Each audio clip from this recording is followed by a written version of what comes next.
Ini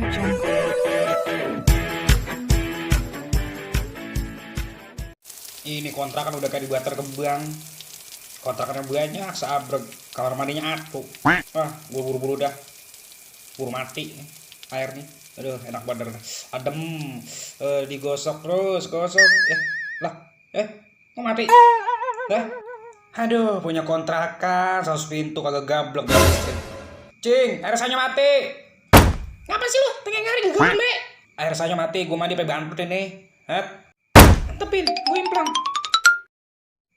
Emang bocah tuman nih, mandi kelamaan, bayar listrik kagak, biar kontrakan nunggak.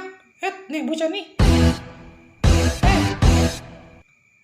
Sini lu, sini lu. Bayar listrik kagak, kontrakan nunggak lu. Emang lu doang mau mandi? Orang pakai kebagian air. Ya, elah kemarin kan udah kita cicil gocap. Masih kurang cepet. Apaan?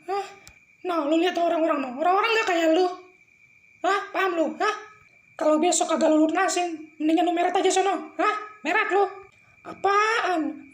No, bilangin no teman lu. Iya, Cing, maaf, Cing. Dia memang begitu. Maaf. Begitu gimana? Samanya lu.